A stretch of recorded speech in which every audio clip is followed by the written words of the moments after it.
Double tonguing. Yes, you can do it on clarinet. No, it doesn't sound as good as single tongue. It doesn't sound as good as double tongue on other instruments either. The reason why is because you actually have something in your mouth versus, like, for example, flute or brass instruments. You don't have that extra thing. The reason why I teach double tonguing and I use double tonguing is because, look, as a musician, your job is to play what's on the page. You really should not be able to edit the music in any way just because you can't play it. I know it's very, very common for a lot of professional clarinet players to add slurs for whatever passages, and for me, that's just not okay. That's a deficiency in myself rather than in the music.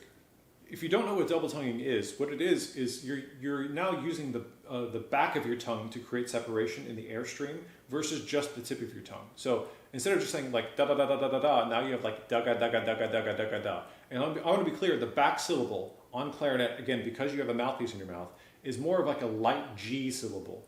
If you ever hear people double tongue on clarinet, it sounds really bad. It's usually because they're trying to do it like a taka taka taka taka, like a really dry, harsh syllable. That will never sound good on clarinet. So make sure that the back syllable is a G syllable. It also helps to think about the syllable being as forward in your mouth as possible. It shouldn't be sort of like that. It should be like sort of like right where your molars are in your mouth. There are 2 rules for double tonguing. Number 1, never practice it slow. You can practice the back syllable slow by itself or in a ricochet, but never practice like da ga da ga da ga da slow. The reason why is because you're never going to do it slow, and if you practice it slowly, you can actually learn the wrong syllable. Again, the syllable in the back needs to be as forward in your mouth as possible, and when you learn to do it fast, even in 2, 4, 6 notes, it's a much better way to do it than just starting slow. The second rule is if you can't say it, you can't play it, okay? If you can't say like da ga da ga da ga da ga da ga, you're never going to be able to have that come out of your horn, okay? So there is a non-playing aspect to this. You just have to learn how to use the syllable right.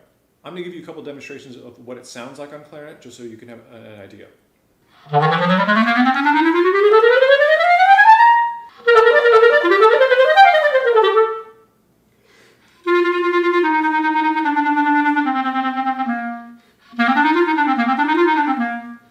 If you notice, again, you can't get a really clear, crisp articulation. That's only going to be a single tongue, but you can get something that sounds relatively fluid.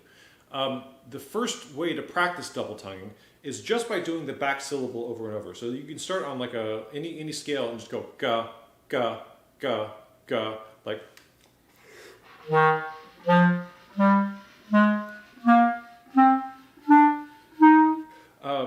The back syllable is severely underdeveloped. So like assuming that you have decent single tonguing, the back syllable is what you're going to have to focus on. Once that feels kind of okay, the next thing you want to do is add 1 ricochet. So what I'm doing is I'm going gada, gada, gada, gada.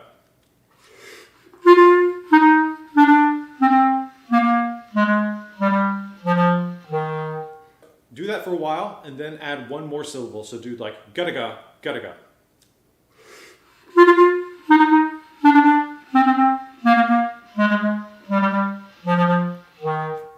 Yeah, and once that feels okay, you might be able to start doing things with fingers, but it's important to just start, single notes at a time before you start to incorporate like faster things.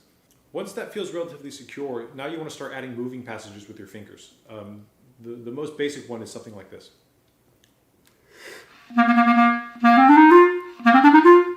Right, so you play 4 notes on C, you play a moving passage up, and then slurred, and then you do it again articulated. Another one that people often do is something like.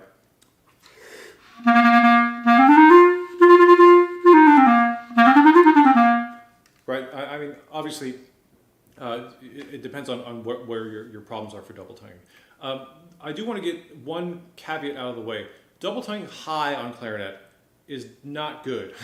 Like the higher you go, the worse it sounds. Like trying to double tongue in the altissimo generally doesn't sound good at all. Here, I'll show you.